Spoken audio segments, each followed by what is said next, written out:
अस्सलाम वालेकुम जी। आज की वीडियो हमारी रजब भट्ट के ऊपर है। बहुत ज़्यादा इशू और कंट्रोवर्सी इस टाइम रजब भट्ट के खिलाफ क्रिएट हो चुकी है। क्या इशू है? इसकी वजह से रजब भट्ट को जो मुश्किलात का भी सामना है, रजब भट्ट की जान खतरे में है। क्या वजूहात है जिसकी वजह से इस टाइम रजब भट्ट बहुत मुश्किलात में है, उसकी जान खतरे में क्यों है? कौन सी वजूहात इस वीडियो में हमने डिस्कस करना है। और बहुत सारे जो लोग हैं उसके खिलाफ एहतजाज कर रहे हैं। बहुत ज्यादा जो लोग हैं थाने के बाहर पहुंच चुके हैं कि इसको गिरफ्तारी देनी चाहिए। उसके अलावा फखर खोकर साहब का भी बयान इसके मुतल्लिक आया है। उन्होंने बहुत इसको क्रिटिसिज्म किया है। तहरीक लब्बैक के लोगों ने इसको क्रिटिसिज्म कहा और उन्होंने इतने सख्त अल्फाज भी कहे हैं कि इस कुत्ते को हम जब तक ये गवाही नहीं देगा, इसको बाहर घर से निकाल के इसको हम पहुंचाएंगे जेल में। इसके मुतल्लिक बहुत ज्यादा इस टाइम जो है कंट्रोवर्सी क्रिएट हो चुकी है। क्या वाकई इसको सजाए मौत होने जा रही है? क्या वाकई इसको जो है गद्दार डिक्लेयर किया जा रहा है? क्या वाकई रजब भट्ट जो इस टाइम जो है मुश्किलात में गिरा हुआ है, क्या वो मुल्क से बाहर जा चुका है? तमाम सवालों का जवाब इस वीडियो एंड तक लाजमी देखिएगा।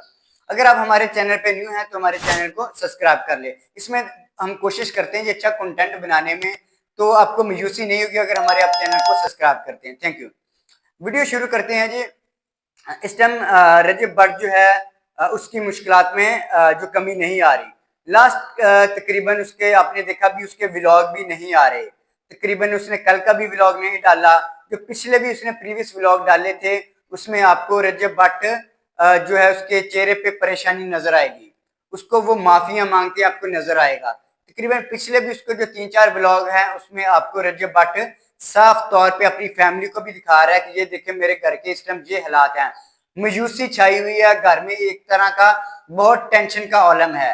रजब भट्ट भी इस टाइम बहुत परेशान है। क्या वजूहत है जिसकी वजह से रजब भट्ट की भी मुश्किलात आ चुकी है, उसके ऊपर हमने बात करनी है लाजमी।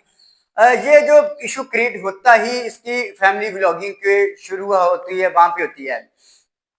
नो डाउट इस पाकिस्तान में रजब भट्ट ने जितना अरूज देखा है, मेरा ही ख्याल है कि कोई एक्टर या कोई भी किसी को इतना फेम मिला हो, इसमें भी कोई दो राय नहीं है कि पाकिस्तान का अगर इस टाइम सबसे बड़ा अगर ब्रांड है ना वो रजब भट्ट है, कोई शक नहीं है। लेकिन ब्रांड ने गलतियां भी की हैं, इसमें कोई भी दो राय नहीं है। वो गलतियों के ऊपर अभी हम आते हैं। लेकिन इसकी जो शुरुआत है वो जब व्लॉगिंग करता है, व्लॉग में इशू क्या है, फैमिली तो दिखाता है। इसमें तो डेफिनेटली हर ज्यादा लोग ने क्रिटिसिज्म किया है। फैमिली व्लॉगिंग के खिलाफ हर बंदे ने कहा है कि ये जो फैमिली व्लॉगिंग का ट्रेंड चल चुका है, लोगों के ये जो ब्रेन वॉश कर रहे हैं इसको खत्म होना चाहिए। सबसे बड़ा इशू ही फैमिली व्लॉगिंग है। जब फैमिली व्लॉगिंग में फैमिली को तो आप एक्सपोज करते ही करते हैं, माओ बहनों को अपने दिखाते ही दिखाते हैं। लेकिन इसमें आप जब बोलते हैं, जब अपनी सारी फैमिली की चीजें डिस्क्लोज करते हैं, जब इतनी चीजें आप आके खुले आम करते हैं, तो आपसे गलतियां भी बहुत ज्यादा होती हैं। और यही गलती रजब भट्ट से इस टाइम हो चुकी है। अब गलती क्या है, अब उसके ऊपर इशू के ऊपर आते हैं। अब इसके ऊपर दो इलिगेशन है। सबसे पहले 295A और 295C, दो इलिगेशन इसके ऊपर है। अब 295A इसके ऊपर क्या है? 295A ये है जी कि अगर आप कोई भी क्रिश्चियन कम्युनिटी है, मसीह बरादरी है, उसकी आप फीलिंग को हट करते हैं, उनको आप ईसाई बोलते हैं, तो आपके ऊपर दफा है 295A लगती है। इसने क्या किया था, एक मान डोगर था भी रिसेंटली, इसका उसने मतलब अपने तौर पे उसने जी चुटकुला सुनाया। क्या चुटकुला था जी उसने अपने तौर पे सुनाया जी कि ये बोतल पी, अपने दोस्त को कह रहा है जी कि ये बोतल पी रहा, तो ऊपर से पुलिस है। पुलिस ने कहते शर्म नहीं आती रोजियां जे सरेआम बोतल पींदा। ते मांडोकर साहब कहते कहते मैं तो सही हाँ, मैनू की पता। तो उसके ऊपर रजब भट्ट कह के लगा के हंसा, बहुत ज्यादा खुले आम बहुत कह के लगा के हंसा। तो अब ये जो है मतलब आर्टिकल 295 उसके मुताबिक आप क्रिश्चियन कम्युनिटी को ईसाई नहीं कह सकते। अब उसने एक तो ईसाई कहा, ऊपर से वो कह के लगा के हंसा।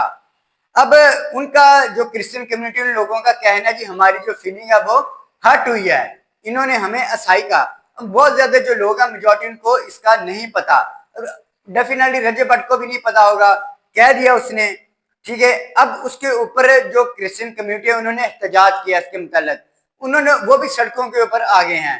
उन्होंने कहा जी इसको हमने जेल में पहुंचाने, इसने हमारी फीलिंग को हर्ट किया है। फिर तो इसने माफी भी मांगी है, आपने देखा होगा। तो पुलिस स्टेशन भी गया, उनके लोग इकट्ठे हुए हैं, रजब भट्ट भी गया था। तो करते कराते इसने माफी मांगी है, वो चले मामला रफा दफा हो गया, माफी इसने मांग ली। लेकिन सबसे बड़ा जो इशू इसका अभी क्रिएट हुआ हुआ है 295C का है, जिसके खिलाफ इसकी जान छूटती नजर नहीं आ रही। बहुत ज्यादा लोग इसके ऊपर एहतजाज कर रहे हैं, इसकी जान के पीछे पड़े हुए हैं। वो है 295C। वो क्या है?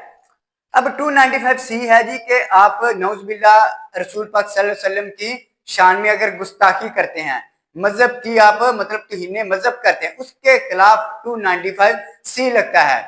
अब इसके खिलाफ क्यों लगा है? अब रिसेंटली आपने इसका देखा होगा व्लॉग भी, ये अपने जो उस्ताद जिसको मानता है जी सिद्धू मूसेवाला, उससे बहुत ज्यादा इंस्पायर है, गाने तो सुनता ही है।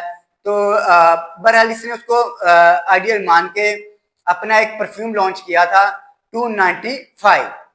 अब 295 जब इसने परफ्यूम, इसको नहीं पता था जो 295 जो सी है पाकिस्तान में क्या आर्टिकल है, इसको नहीं पता था। इसने चलो जी अपने जो था सिद्धू मूसेवाला, उसको उसके ऊपर भी जो उसने गाना बनाया था 295, उसके ऊपर भी जो 295 लगी थी जिसके ऊपर उसने वो गाना बनाया था, उसने बनाया तो उसने अपना ब्रांड लॉन्च कर दिया जी, उसको उससे इंस्पायर होकर 295, ठीक है, कर दिया उसने ब्रांड लॉन्च अपना। फिर अपने इशू इसका जहां पे क्रिएट होता जाके अपने व्लॉग में कहता जी कि मेरे उस्ताद के ऊपर भी मतलब उसके ऊपर एक एलिगेशन थी, मेरे ऊपर दो दो हैं, कोई बात नहीं है, उसके ऊपर एक थी, मेरे ऊपर 295A भी है, 295C भी है। ऊपर से उस चीज को मजाक में ले रहा है, उस चीज को मतलब जोक के तौर पे ले रहा है। खुदा का वास्ता यार, हर चीज में आप लोगों फैमिली व्लॉगर के हर मामला में सिर्फ मजाक इंटरटेनमेंट होती है। यही वजह जिसकी वजह से लोग इसके खिलाफ सरापा एहतजाज है। लोगों को मतलब जो है आर्टिकल 295 के मतलब नौजुबिल्ला आपने अगर वो क्या है कि आपने रसूल पाक सल्लल्लाहु अलैहि वसल्लम की शान में गुस्ताखी कर दी, आप उसके खिलाफ अगर पता आप ऊपर हंस हंस के अपने ब्लॉग में कह रहे कोई बात नहीं है, अगर उसके ऊपर एक थी मेरे ऊपर दो लगी, क्या बात है यार? आप माफी नहीं मांग सकते? कम से कम अगर गलती हो जाती है, इंसान है, गलती हो जाती है, आप अगर कम से कम उसको माफी मांगो ना लोगों से आके। माफी क्या मांगनी, ऊपर से आप मतलब लोगों को ये कह रहे कोई बात नहीं, उसके ऊपर एक थी मेरे ऊपर दो है। इसके ऊपर लोगों को मतलब जो है बहुत ज्यादा गुस्सा आया। अब आपको अभी रिसेंटली रजब भट्ट जो है माफिया मांगते भी नजर आ रहे हैं। अभी इसने कुरान पाक पे भी हलफ हाथ रख के माफी मांगी है कि मुझे नहीं पता था 295A और 295C का, तो मेरे से अनजाने में ये हुआ, मैं माफी मांगता हूँ। अब माफी मांगने का क्या आपका तुक है? अब फर्क खोखर साहब भी मैदान में आगे हैं, उन्होंने कहा आपकी माफी मेरी जूती पर। बिल्कुल ठीक है फर्क साहब ने, तो यार जब आपके माफी मांगने का टाइम था उस वक्त मांगी नहीं है। अब माफिया अब आपकी जान खतरे में है, अब आप गिड़गिड़ा के माफिया मांग रहे हो। जब माफी मांगनी थी उस वक्त हम मांग नहीं रहे थे, हम माफिया उस वक्त मांगनी थी ना माफी। अब आपको पता है आपके खिलाफ पुलिस इसके घर पहुंची है, लोग इसके घर के बाहर पहुंचे, अब निकलो बाहर। तहरीके लब्बैक के लोग सड़कों पर एहतजाज है। उसके क्या कहना था, वो कह रहे थे इस कुत्ते को हम जब तक जेल लेना पहुंचाएंगे, हमने जान नहीं छोड़नी इसकी। वो इतने लोग मतलब इसके खिलाफ जो मतलब उसके खिलाफ हुए हैं, इसको जेल पहुंचाने में है। अब अगर इसके ऊपर 295C अगर लग जाती है, 295C अगर लग जाए, इसको सजाए मौत भी हो सकती है, इसको उम्र कैद भी हो सकती है 295 आर्टिकल के मुताबिक। अब कहां तक लोगों का कहना जी, ये जो क्लिप भी आ रहे हैं कि ये मुल्क से फरार हो चुका है, अब कहां पे है, किस पोजीशन पे है, किसी को नहीं पता। लोग जो है इसके घर के बाहर है, पुलिस इसके घर जाती है, ये नहीं मिलता। अभी ये किस पोजीशन पे है किसी को अभी नहीं ये इसका पता। तो बहरहाल जहां पे भी है इसको अभी इसने अपने व्लॉग में भी कहा था कि अब हम कब मिलते हैं, अल्लाह हाफिज। इसका अपनी शॉर्ट क्लिप भी देखा था जिसमें ये मतलब लोगों से कह रहा था कि चलो जल्द मिलेंगे, इस तरीके का इसका आया था। तो अब इसका क्या नतीजा निकलता है या क्या होना चाहिए, आपकी क्या राय है इसके मुतल्लिक? क्या रजब भट्ट बेकसूर है, बेगुनाह है, या उसने वाकई ही गुनाह किया और उसको उसकी सजा मिलनी चाहिए? आपकी इसके मुतल्लिक क्या राय है? अपने हमारे कमेंट मेंशन लाजमी कीजिएगा, कमेंट में अपना राय लाजमी दीजिएगा। आज की वीडियो में इतना ही, नेक्स्ट किसी और टॉपिक में मिलते हैं। Keep rise and shine.